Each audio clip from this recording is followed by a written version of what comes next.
Welcome to The Explainer. Today, we're diving into a fascinating mix of business, politics, and, well, immense wealth. We're decoding the empire of the 45th U.S. President, Donald Trump. Based on our source material, we're going to explore how it all started, the business strategies, and exactly how this globally talked about wealth is structured. Let's jump right in, shall we? $3.7 billion. Or, to put it into local perspective, roughly 35,000 crore rupees. When Donald Trump took the presidential oath back in January 2017, this was his estimated net worth.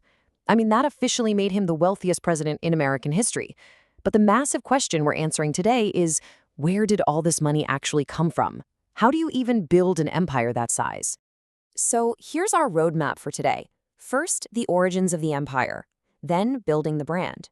We'll take a look at the Trump family tree, break down the actual income and net worth, and finally, wrap up with the billionaire lifestyle. All right, let's kick things off with Section 1, Origins and Building the Brand. Now, you might assume this empire started directly with Donald Trump himself, but actually, it didn't. Back in 1920, at just 15 years old, 15, his father, Fred Trump, stepped into the family business. He built upon roughly $1 million left by his own father. Fast forward to 1964, and Fred completes Trump Village, which was this massive 4,600 apartment complex.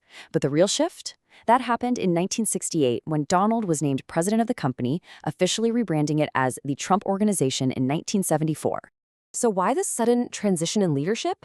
Well, according to the sources, Fred Trump was facing some serious controversies. Specifically, the government accused him of inflating project costs to secure extra government funding, allegedly pocketing the difference. To navigate that loss of trust and, restore the company's reputation, the reins were handed over to Donald in '68. Right out of the gate, Donald's business strategy leaned heavily on aggressive acquisitions and strategic partnerships. It was like a playbook. Step 1, in 1977, he acquired the failing Commodore Manhattan Hotel. Step 2, he partnered up with the Hyatt Corporation to get those absolutely crucial construction loans. And Step 3, by 1980, he reopens it as the Grand Hyatt. It was a huge success and effectively established him as a living brand. Those early wins were incredibly efficient. Take Trump Tower, for example. Completed in 1983, it pulled in a $30 million profit. That's about 1,000 crore rupees in just 3 years. But his strategy quickly shifted from these calculated wins to massive, aggressive acquisitions. In 1989, he drops a staggering $273 million on the Taj Mahal Casino. And he didn't stop there, expanding into giant ships, airlines, and even helicopters. But hey, every empire faces a storm, right? When the recession hit in the 1990s, this massive empire was literally brought to its knees. Ventures completely stopped turning a profit, with that shiny new Taj Mahal Casino leading the list of failures. Things got so dire that major assets, like the Trump shuttle and the Trump Princess yacht, had to be sold off. But here's the wild part. Despite being right on the edge of bankruptcy, he managed to rebound the whole organization by the dawn of the 21st century. Moving right along to Section 2, the Trump family tree. Because behind the business empire is a really vast family network. Born to Fred and Marianne McLeod Trump, Donald actually has 4 siblings: Robert, Fred Jr., Marianne, and Elizabeth.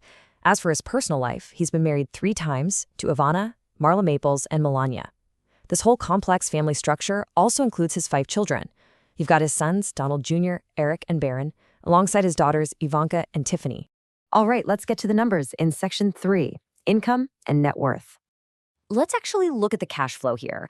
As president, his taxable income was $400,000 a month. Wait, actually, scratch that. It's $400,000 times annually, plus travel and entertainment perks. That total package works out to about 3.56 crore rupees a month. But juxtapose that public servant salary with his private earnings. According to Forbes, in 2018 alone, his business generated an estimated $434 million. That's roughly 5,000 crore rupees in a single year. The private enterprise yields just a massively larger income.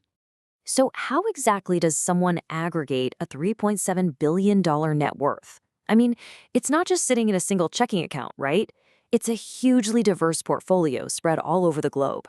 We're talking high-value real estate properties, premium hotels, luxury restaurants, casinos, and of course, those incredibly exclusive private clubs. Which brings us to our final part, Section 4, the billionaire lifestyle. $28 million, or about 250 crore rupees. That is the price tag of just one of his properties, a stunning home right on the Caribbean Sea. According to our sources, he owns anywhere from 20 to 30 private residences in total, but this particular Caribbean property is reportedly his absolute favorite spot to spend holidays with the family. And if the real estate sounds impressive, check out his $100 million private jet.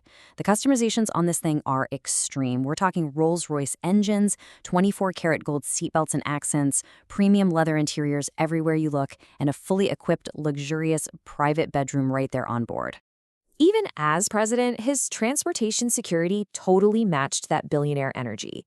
Valued at $1.5 million, the Beast is a custom Cadillac limousine, widely known as the world's most expensive bulletproof car. What's truly wild is that this highly secure vehicle was actually transported ahead of him, waiting for him wherever in the world he was traveling to. And we absolutely can't forget the personal luxury fleet. His garage is packed.